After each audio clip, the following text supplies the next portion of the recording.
महाराज वानरापूस लढायला लाज वाटली देवाला, वानराच्या पुढे रडायला लाज वाटली देवाला, पण अंतःकरण रडत होतं. हे कळालं एक नंबरच्या संन्याशाला, आणि मारुतीरायनं प्रभूला बाजूला घेतलं. आणि देवा काय अडचण आहे, शोक करता नाही, पाणी नाही डोळ्याला. मारुतीरायनं सांगितलं, प्रभू अख्खं जीवन तुमच्या सेवेत घातलंय, मला सगळं कळतंय, तुमच्या दोघांचं हृदय रळतंय. कारण काय, इंद्रजित आमचा जावई आहे, इंद्रजित आमचा जावई आहे, सुलोचना आमची मुलगी आहे, रावण आमचा व्याही आहे. मारुतीराय म्हणले, आता नाती लागले का? फॉर्म भरायच्या आधी नाही कळालं तुम्हाला? फॉर्म भरायच्या आधी कळायला पाहिजे होतं आमचे नातेवाईक आहेत. मग भरायचंच नव्हतं ना, आधी तर बँड लावून फॉर्म भरला आणि मग म्हणले त्याला मतदान आणि आम्हाला आणू नका. किती विरोध केला देवा तुम्ही? हनुमंता, ह्या गोष्टी नकळत झाल्या, पण इंद्रजित उठावा लागतो. नाही प्रभू, असं करू नका. 18 पद्म वानर, 72 कोटी रिसन, 56 कोटी गोलांगुळ, किती त्रास दिलाय वा आम्हाला. देवा, आम्ही तुमचं काम केलंय, तुमची भाकरी सुद्धा खाल्ली नाही. पाला खावो मी वाहिले पर्वत, पाला खावो मी वाहिले पर्वत, पाला खावो मी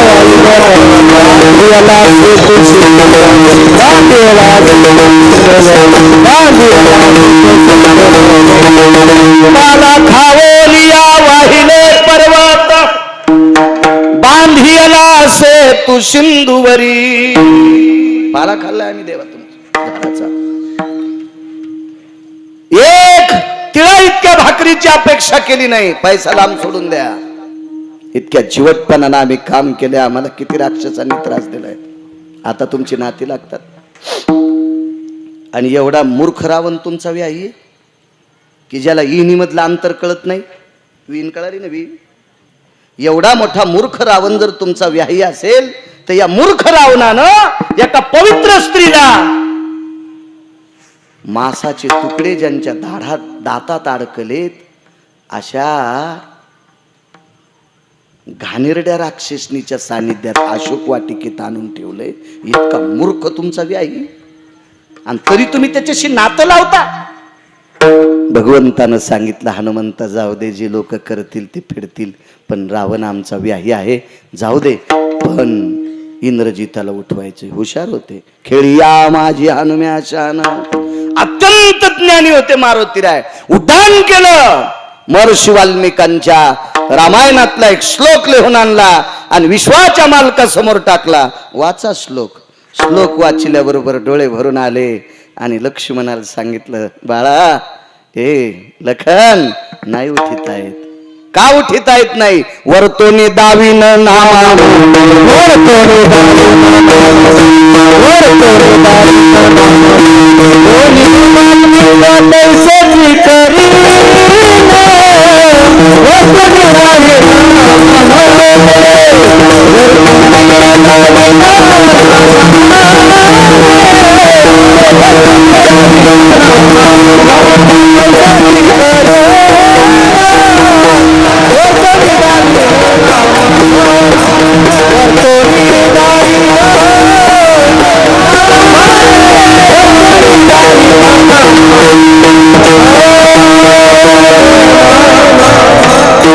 महर्षी वाल्मिक ऋषी जसं लिहिताल तसं जगाच्या बापाला वागावं लागलं. नाही उठिता आला. इतका बंदिस्त अवतार आहे 7वा. एवढा चौकटीत बांधलेला अवतार आहे 7वा. स्वतःच्या मनाला तिळा इतकं सुद्धा प्रभूला काही करता येत नाही. हा अवतार आहे 7वा. आणि कोणाच्याच बापाची जुमानली नाही. ते अवतार आहे 8वा. विठाला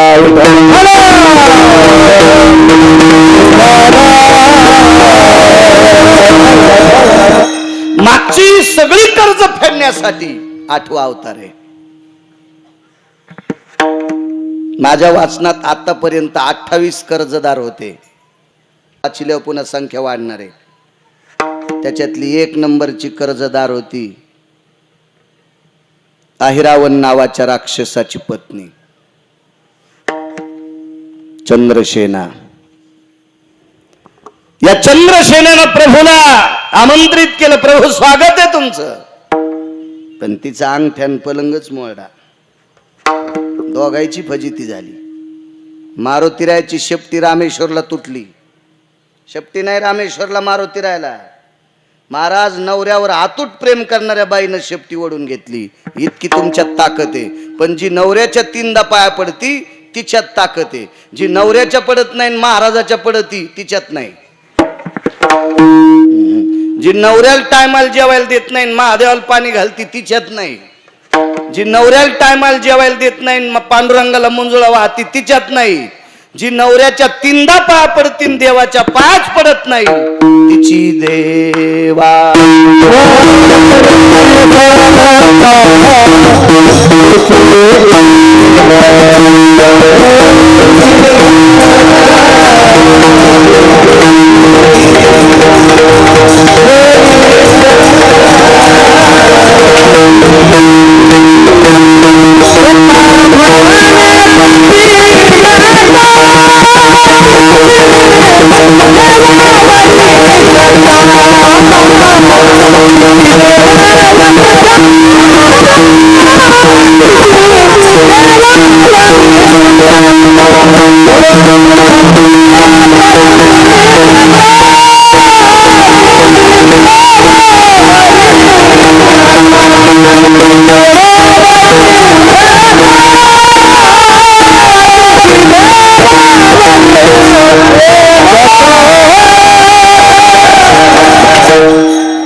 तुका म्हणे पतिव्रतांतीची देवावरी सत्ता.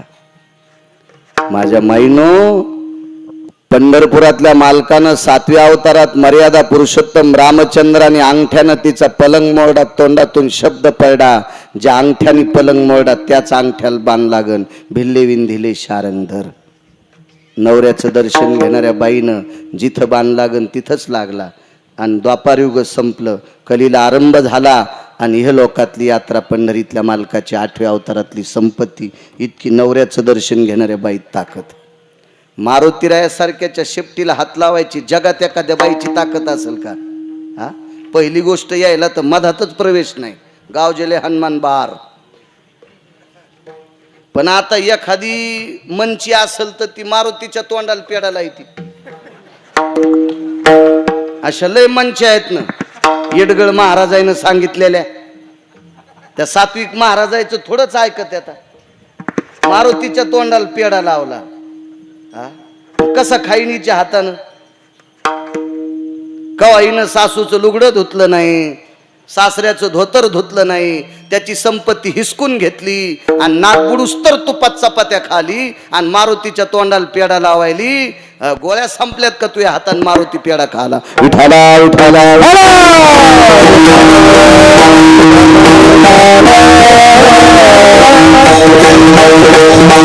माझ्या माईनं तुमच्यातल्या एका बाईनं शेपटी वहड्या बरोबर तुटली. सामान्य ताकद आहे मारुतीरायाची शेपटी वडणं. महाराज नवऱ्याकरता अमृत प्राप्त केलं. नवऱ्याकरता अमृत. तिचं नाव आहे चंद्रसेना. जा रामेश्वरला, नुसती मारुतीरायाची मूर्ती शेपटीत नाही. कधी कधी चांगलं बघ जा ना. हा, लग्न झाल्यावर सासऱ्यानं दिलेले फुकटे पैसे गोव्याला उडवायला जातात, भिताड अंगावर पडन. विठाला विठाला विठाला.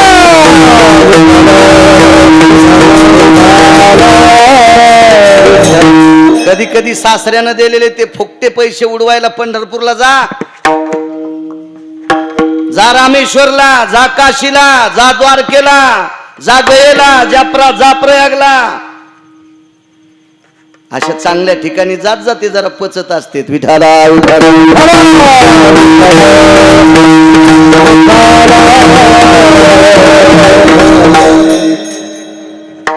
देवानं माग न पाहता तोंडातून वाक्य पडलं, माय मी या अवतारात मर्यादा पुरुषोत्तम आहे, मला तुझ्याशी लग्न करता येत नाही. पण एक लक्षात ठेव, पुढच्या अवतारात तुला पत्नी करून घेईल. महाराज मागचं कर्ज फेडण्यासाठी हा अवतार आहे. आजचा अवतार आहे का काय? मागचं कर्ज फेडण्यासाठी मागचा. महाराज ती चंद्रसेना सत्यभामा झाली. लय श्रीमंताची पोरगी. जगात सत्यभामेच्या बापा इतका हुंडा कोणीच कोणाला द्यायला नाही. अरे शेवाळे कोणीच नाही द्याला.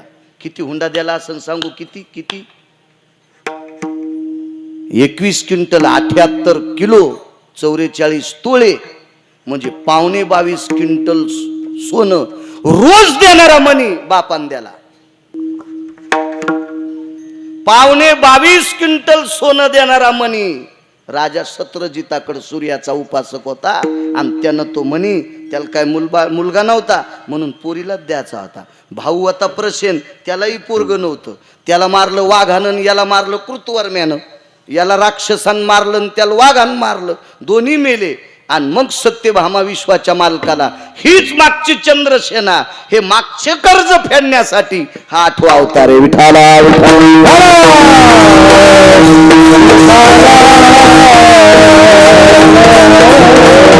काय कर्ज 7व्या अवतारातलं. 7व्या अवतारात एका अस्वलाच्या पोरीनं पाहिलं. ऐका माझ्या माईनं निष्ठेची ताकद. तुम्हाला राग येईन गिरगाव करायचा, तुम्ही मीटिंग घ्या म्हणा आपल्या तालुक्यात गिरगावचा बाळू आलाच नाही पाहिजे असं करा. तुम्हाला 30 गाव पठ्ठ्याला 36 गाव. जरा कडक बोलतो ना, पण तुम्हाला कडक बोलण्यात माझा फायदा आहे. तुम्ही जर नियम नाही चुकिले तर तुमच्या पोटी जन्माला येणारी संतती देश चालवणारे, देश भारत देश चालवणारे भारत देश. आणि तुम्ही चुका केल्या की तुमच्या पोटी जन्माला येणारी संतती भंगिरी जन्माला येत असती आणि त्या देशातल्या भाकरी खातो. ते देश चालवायची ताकद त्यांच्यात येत नाही आणि ती ताकद त्यांच्यात यावा याच्याकरता तुम्ही शुद्ध वागणं गरजेचं आहे. हा माझा स्वार्थ आहे. विठाला विठाला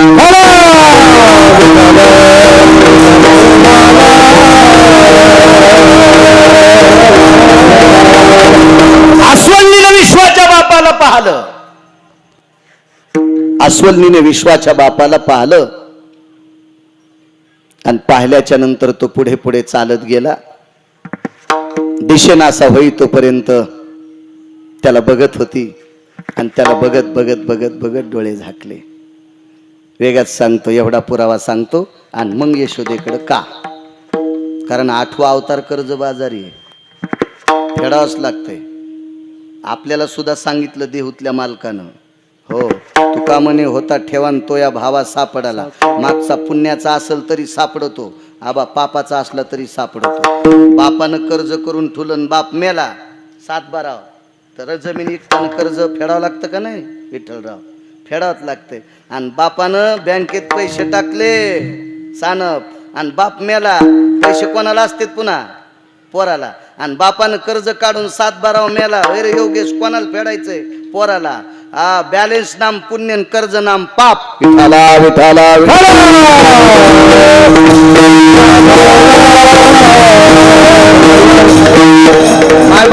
मायबापाने विचारलं, बाई कशा करता डोळे झाकलेस?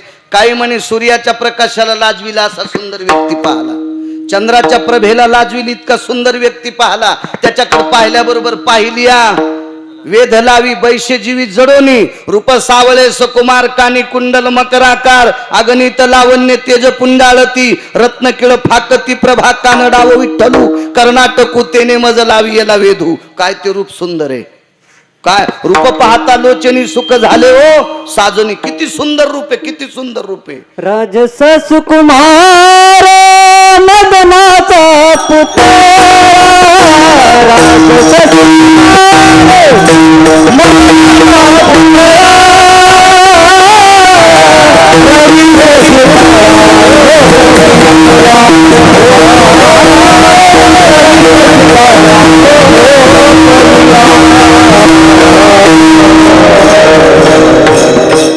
राजस सुकुमार मदनाचा पुतळा रवी शिकाळा लोपलिया. याच्या पलीकडचं कोटी ब्रह्म हत्या श्रीमुख पाहता जाती. इतका सुंदर आहे, एवढा सुंदर आहे. बाई आपल्या फायद्याचा काय? आपण पशु आहेत, आपण अश्वल आहेत, आपण हिंस्र पशु आहेत, तो मानव आहे. त्याच्या सौंदर्याचं इतकं वर्णन कशा करता करते. हृदय छेदलं ग माय बाबा, माझं हृदय छेदलं हो.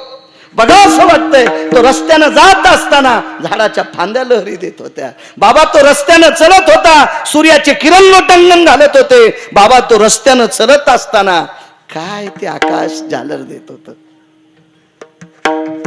बाबा त्यांनी जरी माझ्याशी लग्न नाही केलं पण वरिले सावळे परब्रह्म, तो जगत आनंद कंद जगतपती मी अंतकरणातून वरलाय. आणि बाईनं गंगेच्या कडेला प्राण सोडला. महाराज ही पुण्याची अपेक्षा घेऊन हिची पूर्तता पूर्ण करण्यासाठी विश्वाच्या मालकानं त्याच जामवंती इतीत नख दीड इती केस काय बायको केली असं न. आपले तर काय नाटकं करते तो. माझ्यापेक्षा 1.5 इंच उंचच आहे. बरी आहे ना, बरी आहे तुझ्या थोतरीत हाणायला. हो जरा जास्त गोरीच आहे. मग काय करायची, तुला उन्हात पाठवायची का? जरा पटपट चलतच नाही, हॉटेलीवर ठाची का पाणी द्यायला? काय नाटक किती किती. अरे भेटायली याचं महत्व पाय. लक्ष्मी या रूपात तुझ्या घरी यायली याचं बघ. पण इतके नाटक. मागचं कर्ज फेडण्यासाठी आसोलनीशी लग्न केलं, जामवंतीशी लग्न केलं, जामवंतीशी. अजून एक कर्ज सांगू का मागचं? किती कर्ज बाजार. वळवळ काम करता रे, बसन गपची. हे चांगल्या कपड्यात हे तोरकत नीट राहते. हे बुडातले डेरे फोडीत आहेत. कारण महाराजाकडे चांगलं पोरग इंग्लिश स्कूलला, आणि जे नीट वागत नाही ते महाराजाच्या भरतीला. विठाला विठाला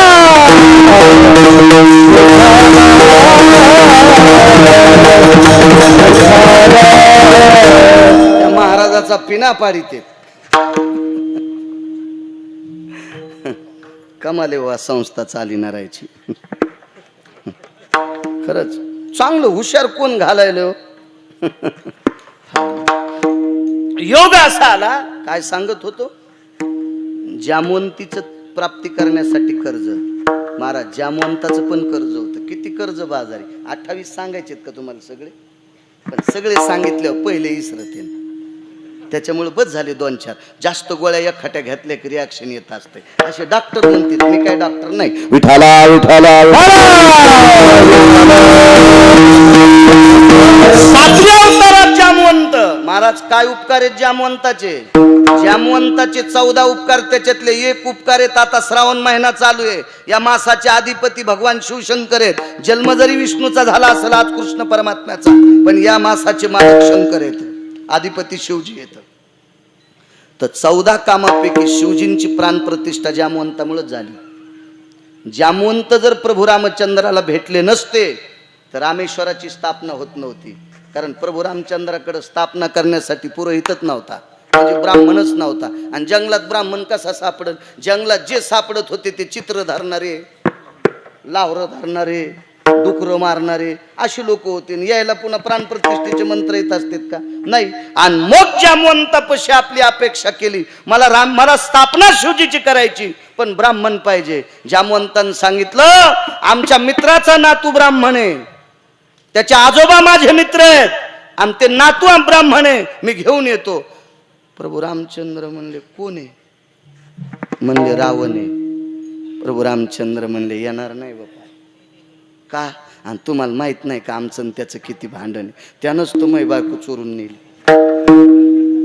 आणि त्याला मारण्यासाठीच ते सगळा प्रयत्न आहे. आणि ते कसा येईल? जामवंत म्हणले, त्याच्या आजोबाचं माझं लय प्रेम होतं, आणि त्याला माहित होतं त्याच्या आजोबा लय मानते जामवंताला. नातू तितका तर उपकार फेडीन, जाऊन प्रयत्न करतो. आणि जामवंत लंकेत गेले आणि रावणाला विचारलं, लंकेश महाराज 65 खुर्च्या सोन्याच्या वलांडून उत्तम आबा खाली आला रावण, आणि रावण पाया पडणार. तेवढ्या अवकाशात जामवंतानं कवटाळा, नको रे, आस्वालाच्या पाया पड नकोस, आस्वालाच्या पड नको. तुला पडायचंच का? तर मी ज्याचं भजन करतो त्याच्या पड.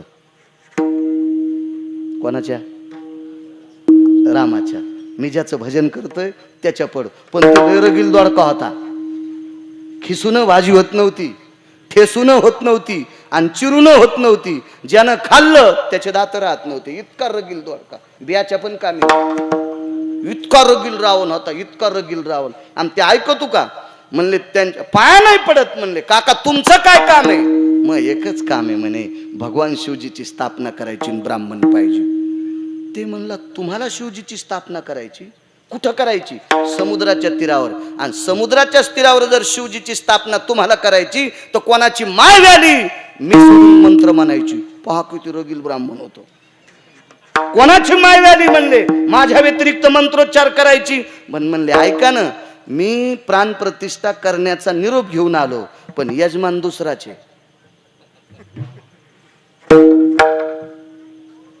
मखरे होते की यजमान? ते मै यजमान येत माळ घालणारच बुवा तुम्हाला. रगील गिरगावचा बाळ आहे, रगील घालणार. आणि इतक्या लोक आहेत घालणार. काड्या काय काशी होईल मग सांगतो. विठाला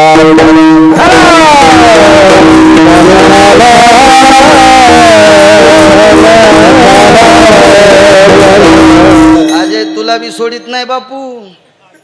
मला 900चा मोबाईल आहे, तू कॅमेऱ्यावर किती छापायला बापू. माळ नाही, लाज वाटायला पाहिजे. तुला बी गुती तो आज. विठाला विठाला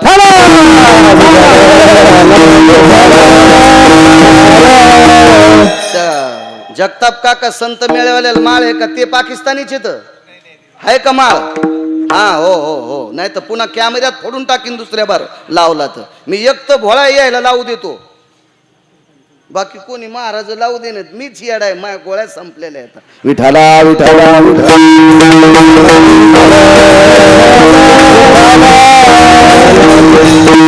यजमान सीतापती रामचंद्र. रावणानं गुचकी धरली न. राम यजमान आणि मी कस काय ब्राह्मण? ते म्हणले बघा मी आलतो,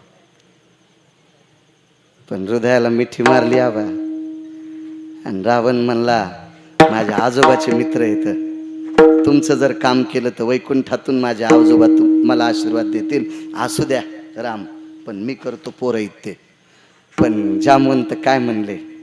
म्हणले लंकेश, रामप्रभूला भगवान शिवजीची प्राणप्रतिष्ठा समुद्राच्या तीरावर करायची, पण पूजेला सामान काय लागन? तूप किती लागन, खारका किती लागत्यान, खोबरं किती लागन, बदाम किती लागतील, खडीसाखर किती लागन, सुपाऱ्या किती लागतात, हळद कुंकू किती लागन, हवना करता तूप किती लागन, समिधा कोणत्या आणायच्या, कोण्या दिवशी हवन करायचं, मुहूर्त प्राणप्रतिष्ठेचं कोण दिवशी आहे, आणि त्याचा खर्च किती येईल. काय म्हणला रावण? रावण म्हणला जामवंत महाराज माझ्या आजोबाचे मित्र आहेत, एकच काम करतो, ज्याचा यजमान जंगलात आहे त्याचं साहित्य पुरोहितांना आणावं.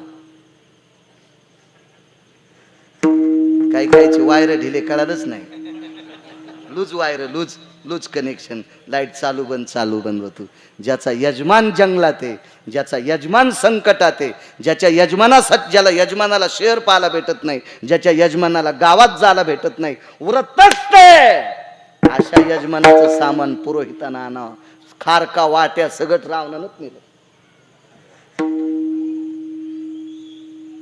पुन्हा एक मुद्दा सांगू, जामवंताचं किती उपकार होते प्रभू. 14 पैकी एकच सांगायला बरं का, 13 पुन्हा कधी पाहू. 14 पैकी एकच उपकार सांगतो जामवंताचा, एकच. पुन्हा सांगू का काय उपकार होता? जामवंताचे डोळे भरून आले आणि रावणाने विचारलं काका काय राहिलंय? काही नाही, यजमानासोबत बायको नाही.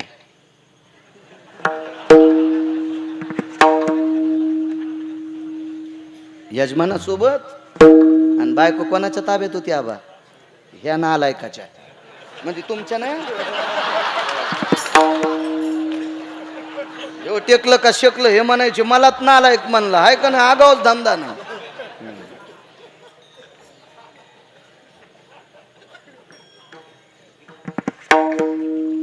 कोणाच्या ताब्यात होती? रावणाच्या. मरूस तर देत नव्हतं बेटा. रावणानं सांगितलं काका बायको जिवंत असताना नवऱ्याला पूजाला बसता येत नाही एकट्याला, मेल्यावर सुपारी खोसून बसता येते, पण बायको जर जिवंत असेल तर नवऱ्याला पूजेला बसता येत नाही. मेली बायको तर त्याला विधूर म्हणतात, मग मात्र त्याला सुपारी कमराला खोसून बसता येते. पण रामाची पत्नी जिवंत असेल आणि जर प्राणप्रतिष्ठेच्या पूजेला बसायचं असेल तर जमत नाही. येतो लंकेश, येतो मी येतो. पण रावण म्हणला माझ्या आजोबाला दुःख वाटन, जाऊ द्या, तुमच्या देवाची पत्नी माझ्या ताब्यात आहे, पूजा करूस तर आणतो. पूजा करूस तर उपकार पहा उपकार.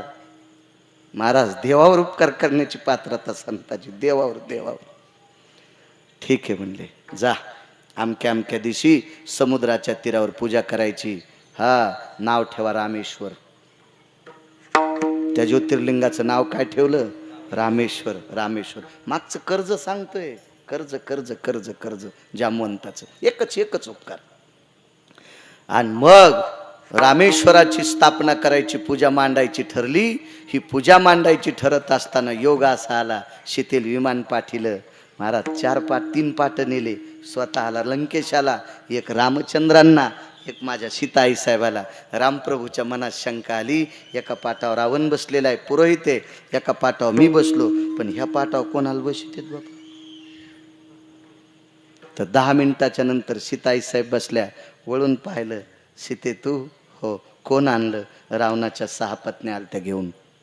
मंडोदरी नाही, 80,000 बायकापैकी 6 पत्न्या विमानात गेल्या. सीतेला आदरयुक्त बसिलं, खना नारळानं ओटी भरली, पूजे करता बसिलं, पूजा आटपली, गाठ सोडली, नाव घ्यायला लावलं, पुन्हा विमानात बसिलं, अशोक वाटिकेत नेऊन ठेवलं. जामवंताला सांगितलं, तुमच्या देवाचं काम झालं, मी तात्पुरती दिली ती, आता घेऊन चाल. महाराज, जर सीताई साहेब नसत्या रावणानं दिल्या तर रामेश्वराची स्थापना होत नव्हती, एका ज्योतिर्लिंगाची स्थापना होत नव्हती. उपकार कोणाचे आहेत? जामवंताचे आहेत. आणि या जामवंताने एकच मागितलं, देवा मला ताकद लय दिलीस रे. ऐका ना, देवा मला ताकद लय दिलीस रे, पण ह्या पठ्ठ्याला आतापर्यंत कुस्ती खेळायलाच कोणी भेटला नाही. ह्या पठ्ठ्याला अजून कुस्ती खेळायला कोणी भेटला नाही, मला कुस्ती खेळणारा दाखवतो का. मर्यादा पुरुषोत्तम रामचंद्रानं संन्याशाकडे बोट केलं, त्या गदेवाल्या संन्याशाकडे, आणि त्या संन्याशानं सांगितलं, देवा जामवंतासोबत कुस्ती खेळायची ताकद आहे, पण मला वडिला समान येतं, मला वडीला समान आहेत, याच्याकरता त्याच्यासोबत कुस्ती खेळत नाही. आणि पुन्हा कोणाची माय येली जामवंतासोबत कुस्ती खेळायची? ताकद फक्त एकट्या मारुती राहत होती. आता कोणात ताकद आहे का? मग रे नाही, ताकद फक्त होती रामचंद्रात. पण रामचंद्रानं सांगितलं, मी तुमच्यासोबत कुस्ती खेळलो असतो, पण वाल्मिकानं तसं लिहिलं नाही. वाल्मिकानं तसं लिहिलं नाही. एक काम करा जामवंत, पुढच्या अवतारात तुमची इच्छा पूर्ण करील. आणि हीच जामवंती देत असताना मग जामवंतानं सांगितलं, या लिचापिच्या ज्याला पोतं उचलत नाही, ज्याला गोणी उचलत नाही, त्या जावायला पोरगी देत नाही. कोणाला देतान? माझ्यासोबत कुस्ती खेळन त्याला देतो. घातली लंगुटी आणि झाली कुस्ती सुरू. 27 दिवस आणि 27 रात्रा. 28व्या दिवशी जामवंत पाय पडे आणि मग म्हणले, प्रभू माफ करा. म्हणले, पाय कस काय पडे? 27 दिवसात भाकरी खाल्ली नाही, 27 दिवसात पाणी पेला नाही, 27 दिवसात दमला नाही, आणि 27 दिवसात घामाचा थेंब आला नाही. माणूस असतो का? तो माणूस असतोय? देवा तू देव आहेस, आणि म्हणून पाय पडतो. आखरीच माई पोरगी दिल्यावर तुम्ही जावाई झाले, मग तुम्हाला माया पडावं लागेल. मागचं कर्ज याच्या करता अवतार. विठाला विठाला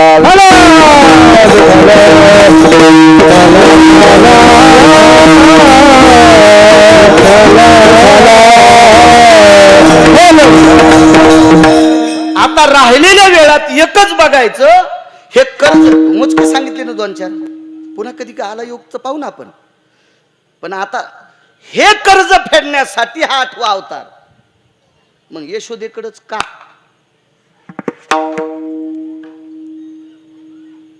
तुमच्या नाशिक जिल्ह्यात का नाही आला?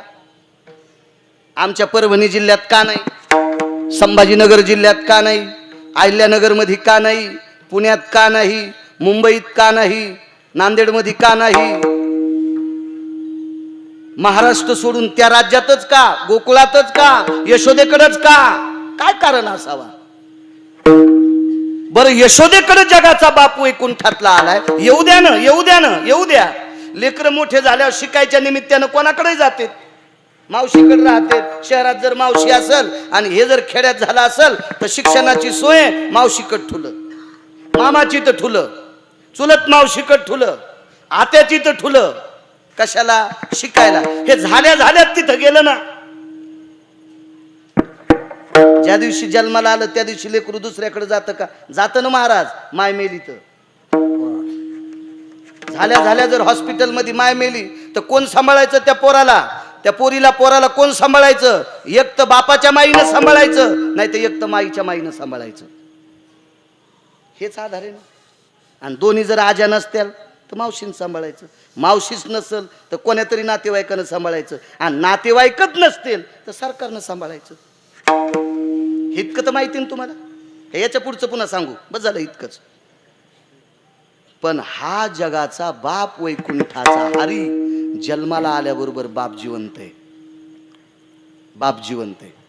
लक्षात घ्या राजू, राग येऊ देऊ नका. तो बाप तुमच्या माझ्या बापासारखा बाप नाही. आपल्या बापाकडे किती ज्ञान असेल, लय काम करून पोरायला बंगला बांधाय पुरतं होय. एका दुकानाचे 2 दुकानं करीन बाप, इतकंच करीन ना पोरायसाठी. 25च्या ऐवजी 50 एकर द्राक्ष लाईन होय काका, किती काय करीन बाप. हा होय सोमनाथ महाराज, किती करीत असतो बाप, किती करीत असतो. आपल्या बापायला ज्ञान तरी किती का असेल. देवाचा बाप किती ज्ञानी होता सांगू. देवाच्या बापा देखता 6 त्यांच्या मेहुण्यानं मारले. मेहुण्यानं मारले. नकरीच शोक वधिता बालक नामा म्हणे, धन्य त्याचे ज्ञान नकरीच शोक वधिता बालक नामा म्हणे. 6 मारले तरी शोकाचा पत्ता नाही. म्हणजे दुःख पचवायची ताकद ज्ञानात असते. ज्याला ज्ञान आहे का ती माणसं दुःख पचित असतात, ज्याला ज्ञान नाही का ते दुःखाला कंटाळून आत्महत्या करीत असतात. विठाला विठाला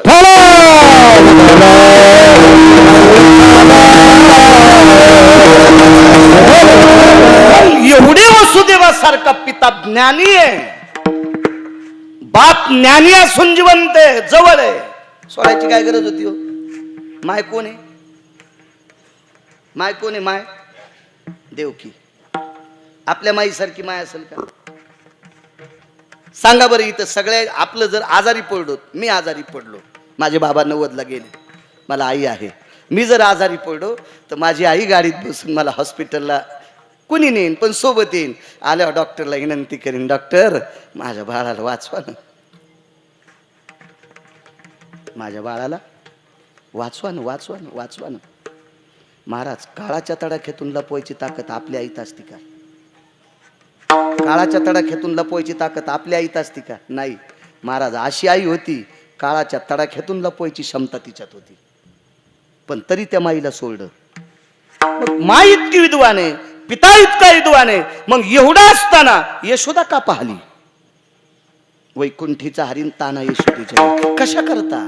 काय असेल त्या यशोदेकडं, काय एवढं वैभव होतं. महाराज, मागचं कर्ज आहे, मागचं कर्ज आहे, मागचं कर्ज आहे. एका गरीबाचं पोरग देवानं मारलं.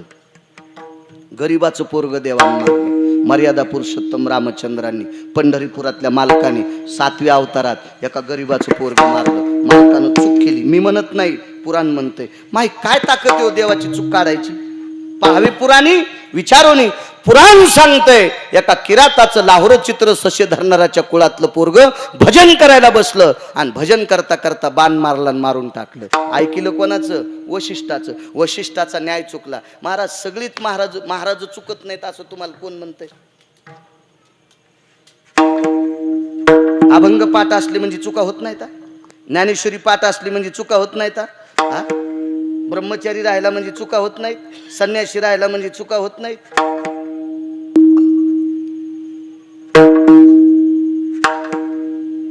महर्षी वशिष्ठाची चूक घडली. सूर्यवंशाचे कुलगुरू. काय चूक. आपल्या गावात तरुण मुलगा मृत्यू पावला, शूद्र तपश्चर्या करतोय. भजन करणं काय पाप आहे. आपल्या संप्रदायात भजनासाठी जात नाही, कुळ नाही, काही नाही. यारे यारे लहान थोर, याती भलते नारी नर, सकळाशी येथे आहे अधिकार, कलियुगी उद्धार हरीच्या नामे. एक पुरावा आहे महाराज, नाही विष्णुदासान, त्याच्या पलीकडचा आहे. आदि करुणी वेश्या, हा शेवटचा पुरावा आहे. आदि करुणी वेश्या, त्याच्या पाठीमाग फार मोठे तुकडे सांगितले. पण आदि करुणी वेश्या, चांडाळाला सुद्धा अधिकार, वेश्येला सुद्धा अधिकार. क्लिंब्याही अधिकार हो. क्लिंबे म्हणजे नपुसक, नपुसक म्हणजे तृतीयपंथी, याला सुद्धा भजन करण्याचा अधिकार आहे. आणि भजनानच गेलं ना. तुम्हाला एक माहिती आहे का, दादू खोदू पिंजारी कोण्या गावचे होते. दम नाही सप्त्याला, दम नाही भागवतायला, दम नाही पुराणायला, दम नाही मोठमोठाले सप्ते करून रेल चल करायला. पता नाही कोणाला अजून. अदू खोदू पिंजारी तृतीयपंथी होते आणि तृतीयपंथी असल्यामुळं गावातल्या लोकांनी हाकलून दिलं. हाकलून दिल्याबरोबर 4.5 वर्ष थेंब नाही पडला. थेंब नाही पडला. थेंब. सगळी जनावरं शिवाच्या बाहेरच्या गावायनं चारायला. सगळी माणसं आपोआपल्या नातेवाईकाची तर बोंबलत टप्पू आणायला. 4 वर्ष थेंब नाही. महात्मा आला आणि महात्म्यानं सांगितलं तुम्ही गावातले 2 सात्विक लोक काढून दिले. ते तृतीयपंथी होते पण भजन करणारे होते. ते गावात आणल्याबरोबर उन्हाळ्यात पाऊस पडला. ते महाराष्ट्रात गाव आहे. फक्त शोधा उद्यापासून. विठाला विठाला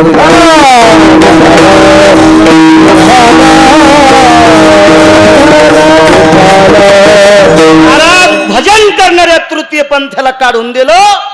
भजन करणाऱ्या तृतीय पंथाला काढून दिलं तर निसर्ग कोपला, मेघ कोपला, वरुण कोपला आणि 4 वर्ष पाऊस नाही पडला.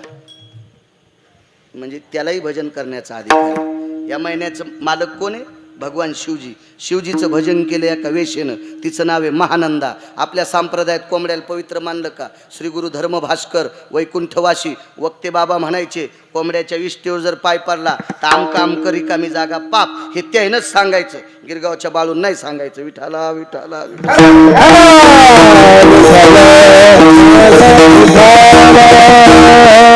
आणि ते कोंबडं काशी विश्वनाथाच्या मंदिरात आणि तेच कोंबडं पुष्पक विमानात बसून गेलं. टपरे विमानात नाही, पुष्पक विमानात. त्याला विमान पाठिले. माकड चंचळ का नाही?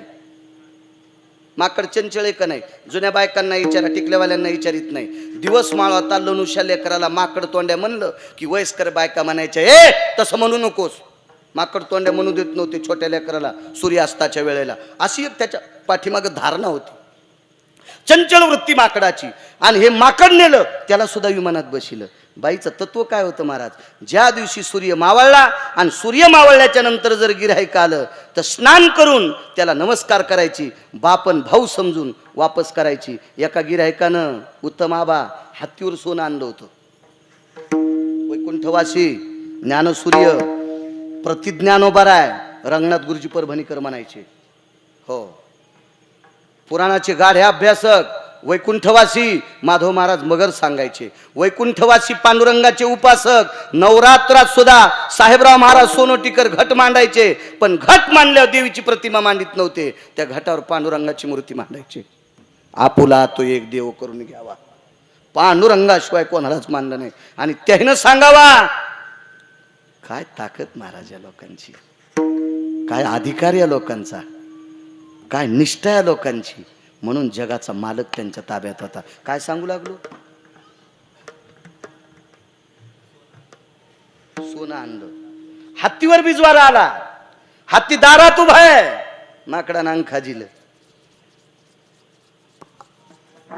वेशा म्हणली काय? सोनं चमकू लागलं. जाय म्हणा त्याला. बाईनं नमस्कार केलता बाप म्हणून, भाऊ म्हणून. जात नाही. वापस जाय, वापस जाय.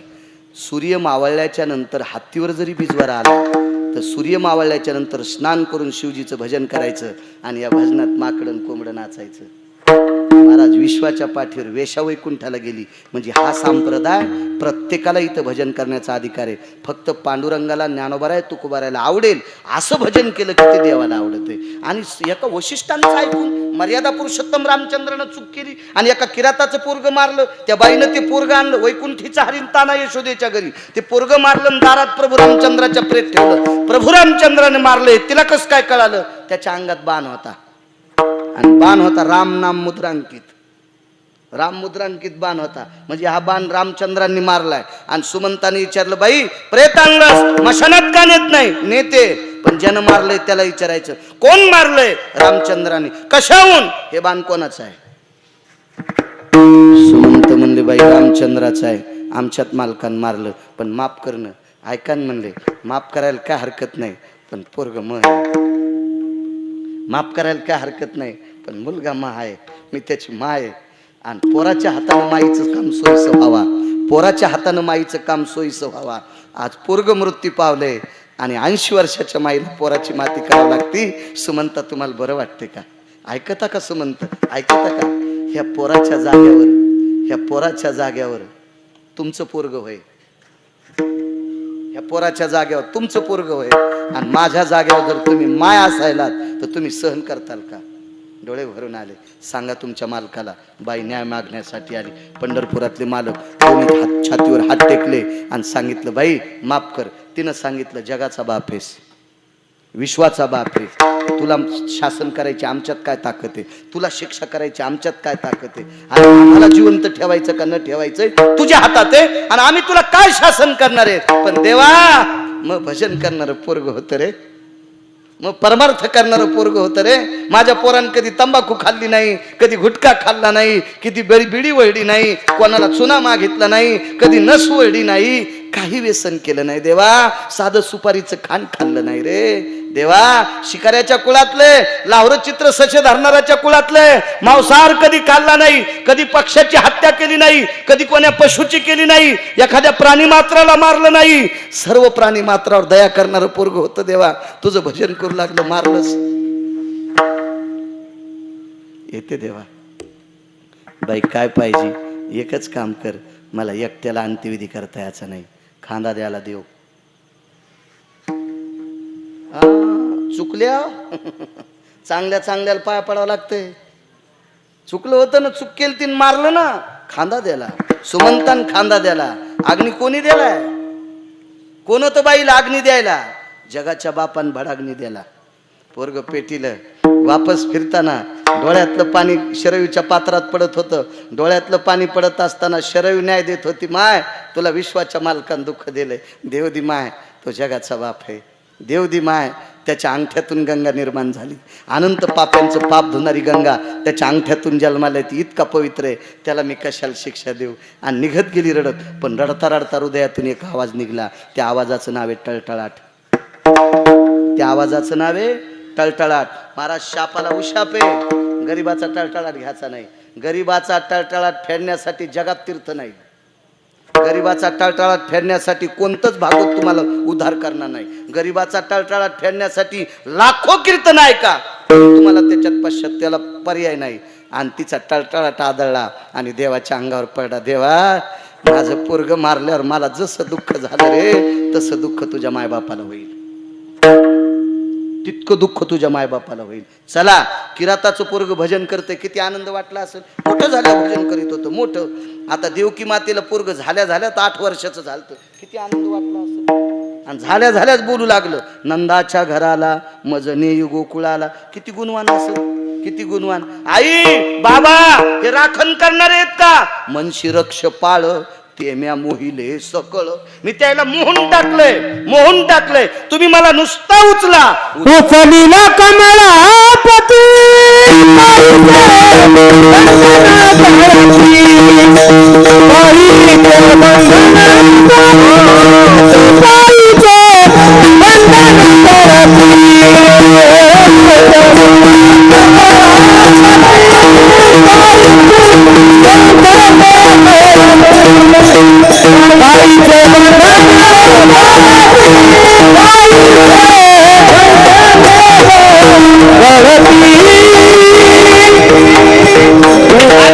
सांगितलं, आई बाबा मला नुसतं उचला, नुसतं उचला. तुमच्या हातापायातल्या बेड्या ना राहणार नाहीत. किती कौतुकजन्य पोरगा असेल. राक्षस मोहून टाकले, उचलल्याबरोबर बेड्या गळाल्या, पण राहिलं का मायबापाजवळ? नाही. कुठं न्या म्हणलं? नंदाच्या घरी. महाराज मागच्या कर्जाचं गाठोडं फेडण्यासाठी मायबापाला सोडून 11 वर्ष 53 दिवस, मोजा भागवतातले दिवस, 11 वर्ष 53 दिवस यशोदेच्या घरी राहिला आणि 54व्या दिवशी मायबापाला मुक्त केलं. म्हणून मालक पहिल्या कडव्यात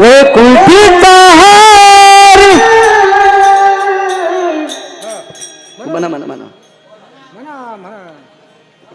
म्हणा बा म्हणा. वैकुंठीचा हरी, वैकुंठीचा हरी, वैकुंठीचा हरी.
जगाचा मालक यशोदा आई साहेबाकडे आला.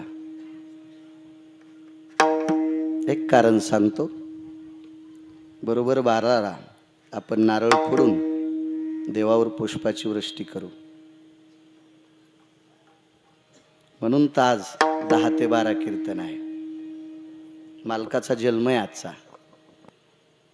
एक कारण सांगतो आणि मग विश्वाचा बाप सगळे अवतार दिवसा एकच अवतार रात्री का, याची 1-2 कारणं सांगून माझ्या ठरलेल्या टायमात आऊत सोडून देतो. विठाला विठाला विठाला.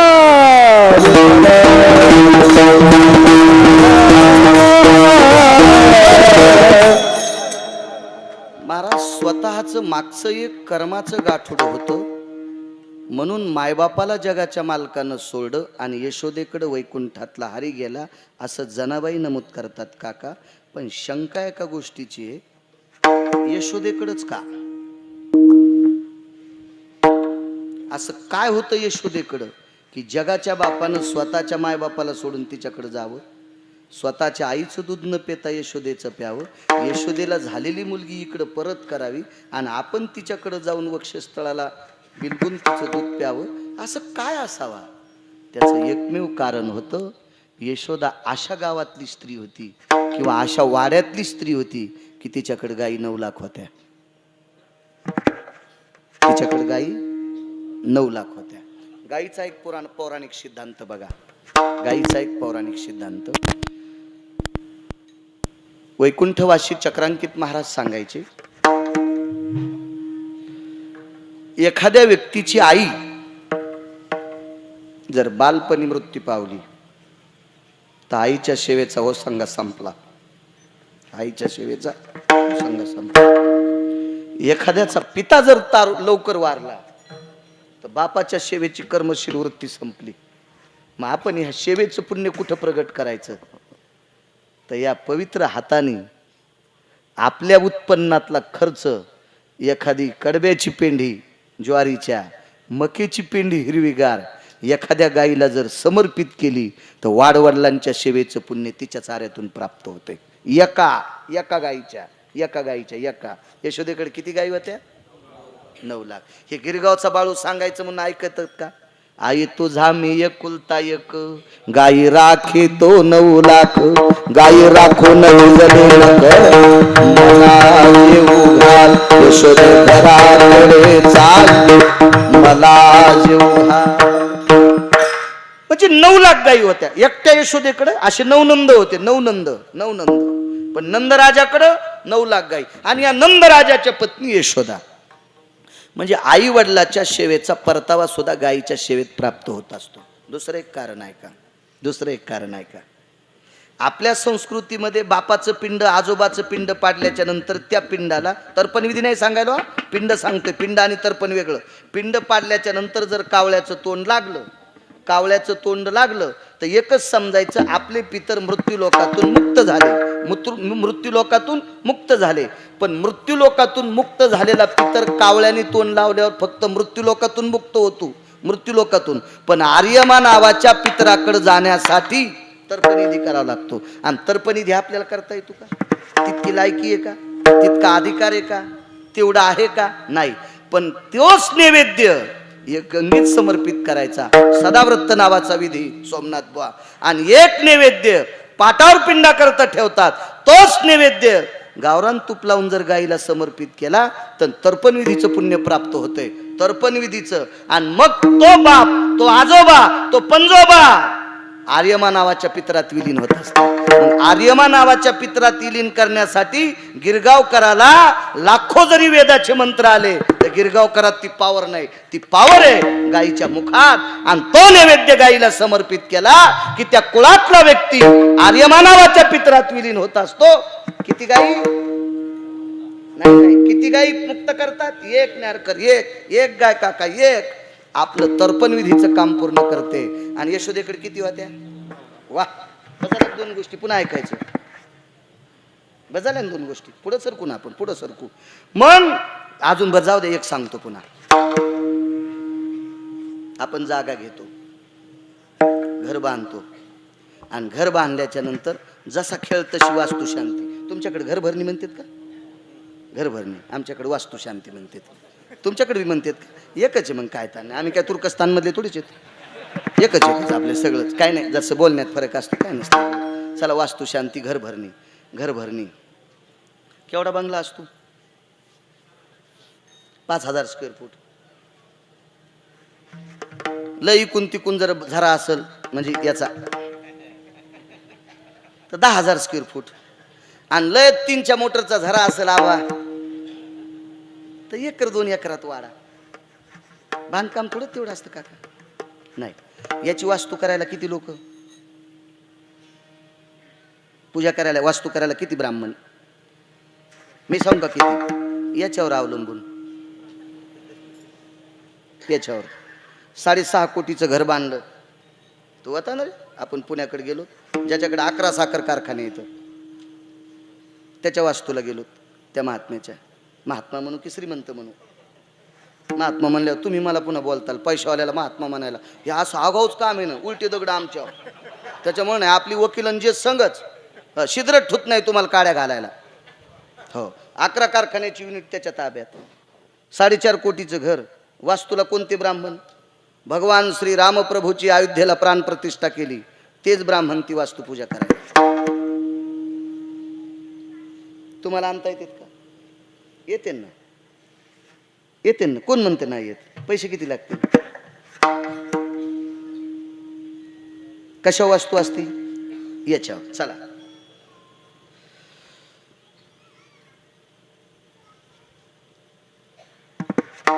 एक जणानं 5दा वास्तू केली. 2दा मी होतो. आता नाही करीत. कोण करता? करीत नाही आता कोणाची. घरची करीत नाही तर तुमची कशी करीन? 2दा मी ज्या वेळेला वास्तूला होतो त्यावेळेला 7.5 किलो आपलं. आवरतो सव्रतो प्रिया वास्तू सबुजा भवजायम येत देवतः दोगरगरा सर्वामिद्यांकृतजन्या. अशा परिपाठात वास्तुशाली. महाराज दान दान दान दान दान दान दान दान मंत्रोच्चार. 4.5 तास बसलेल्या लोकांच्या कष्टात घाम आणि खाली टाकलेली चटई ओली झाली. पण तू बी 3-3 छटाक प्यालात जाग्यावर. आणि 4.5 तास मंत्रोच्चार. तरी बुवानं 1.5 महिन्याला फोन केला, घरात सुखच नाही. म्हणलं आम्ही जितकी वास्तूला होतो तितक्याला बंगल्यात पूर. बंगल्यात पूर.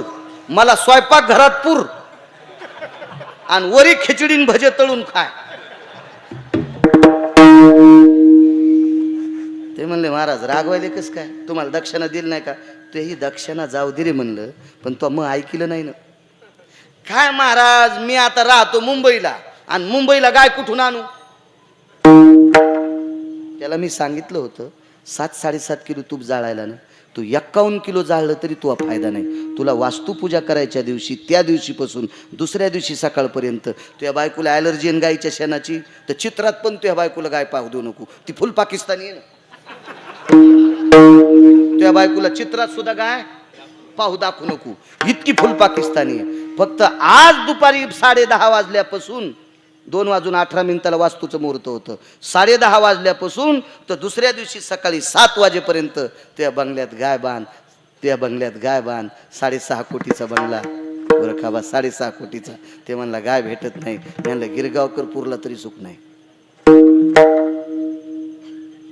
4.5 कोटीचं घर वारकरी व शुद्ध करण्यासाठी एक रात्रीचे आणि अर्ध्या दुपारीचं शेण आणि गोमूत्र जितकं पडल तितकं एका विशिष्ट कोपऱ्यात खाली दफनायचं असतंय आणि त्याच्यावर फरची बसून टाकायची. जागा शुद्ध करायची ताकद किती गाईत? एका. यशोदेकडे किती वाट्या? चला आता बस झाले 3 पुरावे. बस झाले. आता 4 गोळ्या घेतल्यावर घामीन ना. आणि आपल्याला जन्म करायचा ना पुन्हा, आहे का नाही? काही मर्यादा असली पाहिजे. मर्यादा मला सांगा मग. एका गाईत इतकी पावर आहे. एका गाईत इतकी पावर, एवढी पावर आहे. तुम्हाला अजून एकदा कारण सांगतो. चला, मागच्या त्रेतायुगामध्ये मागच्या काय काय करायचं? पाळणा बांधायचा. बापरे, तुमचं आता हे नवरदेव मंडपात आल्यावर तिथून पुढे बाशिंगाला सुरुवात. विठाला विठाला विठाला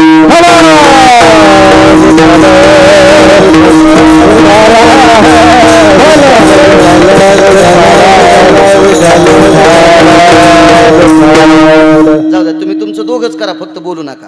आणि तुम्ही माझ्याकडे बघा.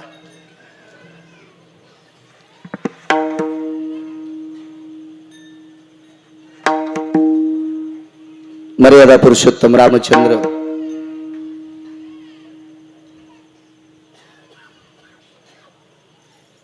रावणाला मारून परत आलते. गाईचा चौथा पुरावा सांगतो. चौथा यशोदेकडे का, मग जन्म करू आपण. चौथा पुरावा सांगतो. रामचंद्र राजा रावणाला मारून परत आले. अयोध्येचं स्वराज्याची घडी बसली. आणि घडी बसल्याच्या नंतर एका कपडे धुणारानं निंदा केली. एका कपडे धुणारानं निंदा केली. आईसाहेबाला कुठं सोडलं? जंगलात. जंगलात सोडलं. बरं, ज्या जगाच्या माऊलीला जंगलात सोडलं ती गरोदर होती.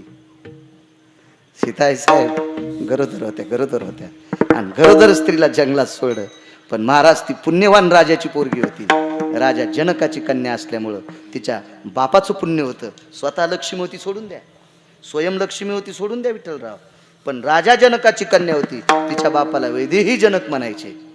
हा, कोण जनक? महाराज. महाराज ब्रह्मवेत्त्याला दारात उभं केलं. कोण ब्रह्मवेत्ता? शुकाचार्याचा ज्यानं भागवत सांगून उद्धार केला, राजा परीक्षितीचा भागवत सांगून ज्याने उद्धार केला, त्या शुकाचार्यानं दारात उभं केलं. शुकाने राजा जनकाला सांगा, जनक मी आलो. म्हणले मी म्हणल्या येऊ नका. मी म्हणल्या येऊ नका. राजा परीक्षा सुखदेवांनी विचार केला, मी ब्रह्मवेत्ता आहे. शुक याज्ञवल्क दत्त कपिल मुनी हरीशी जाणून हरी झाले. 4 ब्रह्मवेत्त्यापैकी मी ब्रह्मवेत्ता आहे. हे काय गिरगावचा बाळ आहे का? 4 ब्रह्मवेत्त्यापैकी एक ब्रह्मवेत्ता. कोण? शुकाचार्य, व्यासांचे पुत्र. कोण? व्यास, पाराशरांचे पुत्र. आणि शुकाचार्यांचे वडील व्यास कोण? व्यासोच्चिष्ट जगत्रया. विश्वातलं जेवढं ज्ञान आहे तेवढं व्यासांच्या तोंडातलंय. एवढ्या मोठ्या विद्वान बापाचा मी पुत्र असताना मला मी येऊ का म्हणलं येऊ देत नाहीत. राजा जनक बाहेर आले आणि मग विचारलं, का हो? मी येतोय. ऐका महाराज, एकटे या. ऐका महाराज, एकटे या. शुकाचार्याचं लग्न झालं का? नाही. अंगावर कपडे होते का? झोळी होती का? शर्ट होतं का? म्हणजे पाकिटाचा संबंध. पाकिटाचा संबंध तुम्हाला आहे? हा, कारण मी शुकाचार्य नाही ना. ते खूप झालते होय गावकरी. म्हणजे मला सांगा काका, जर शुकाचार्य जनकाच्या घरी आले तर त्रास होता का? काहीच नाही. तरी एकटे या. मी हा शब्द नडला. मी हा शब्द नडला. महाराज इतकं तात्विक काटेकोरपणात ज्याचं जीवन आहे त्याला राजा जनक म्हणतात. आणि त्या जनकाची कन्या होती सीता. त्या राजा जनकाची कन्या होती सीता. महाराज त्या बापानं उदात्त अंतकरणानं केलेलं प्रेम माईनं कानात काय सांगितलं होतं? राजा जनकाच्या पत्नीनं कानात काय सांगावं? सीते, सासू सासऱ्याला माय बापा इतकं प्रेम लाव. माय बापा इतकं प्रेम लाव. महाराज राम वनवासाला गेल्याच्या नंतर एखाद्या वेळेस आईची चेष्टा केली पोरानं. राज्यमाता निंदू भरते केली. पण कैकेयीची चेष्टा सीताई साहेबांना डोक्याच्या केसा इतकी पण नाही केली. डोक्याच्या केसा इतकी नाही. वनातून आल्याच्या नंतर पहिलं दर्शन कोण्या सासूचं घेतलं होतं माहिती तुम्हाला?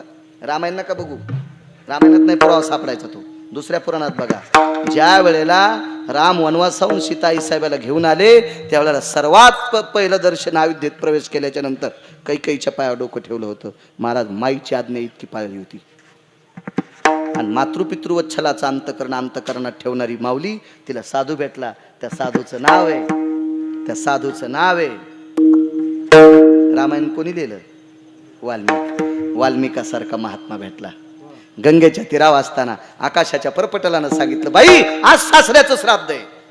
आज सासऱ्याचं श्राद्ध आहे. आणि तिथं सीताई साहेबांनी पिंड तर्पण केलं. पिंड तर्पण केल्याच्या नंतर मग साक्षीला कोण? केतकीचं फुल वाहिलं. पितराला लाल फुल वाहत असतात. पितराला दुसऱ्या रंगाचं फुल चालत नाही. लालच फुल पितराला पिंडाला लालच फुल चालतंय, लालच. तुमच्याकडे दुसऱ्या रंगाचे फुलं असतील तर कुंकू कालवायचं, ते कुंखाच्या पाण्यात ते फुल बुडवायचं. आरक्त पुष्पहम तर्पणो भयस्थिता पिंडो भयो रक्त चंदनास्त ते वच अंगुष्ट. मी काय श्राद्धाचं कीर्तन करीत नाही, मला गाईचं महत्व सांगायचंय. मला महत्व कशाचं सांगायचंय? गाईचं सांगायचं. गाईचं कल्पना करा, केतकीचं फुल समर्पित केलं, भ्रष्ट झालं, बेमान झालं. आणि मग गाईला पिंड समर्पित केला, गावरान तुपाचं बोट लावून समर्पित केला.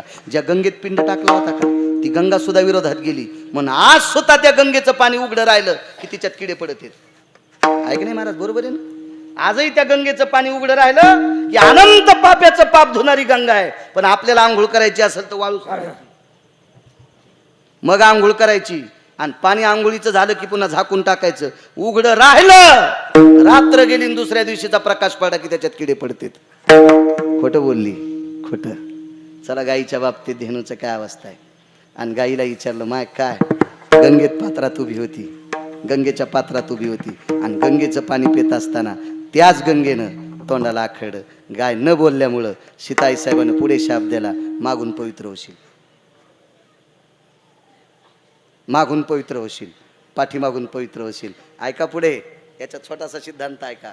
देवाला नैवेद्य ठेवण्यासाठी विद्वान लोकांकडे बघत जा, विद्वानकडे. भंगिऱ्याकडे बघत जाऊ नका, थोटांड्याकडे बघत जाऊ नका. निष्ठावंत, वेदोक्त, शास्त्रोक्त, पुराणोक्त, सनातन संस्कृतीतला, भारतीय संस्कृतीतला, आपल्या वैदिक संस्कृतीतला आणि भागवत संप्रदायातला आणि वारकरी संप्रदायातल्या निष्ठावंत लोकांकडे बघा. देवाला नैवेद्य ठेवत असताना चित्र भयो स्थितो हो भयकारा मंडला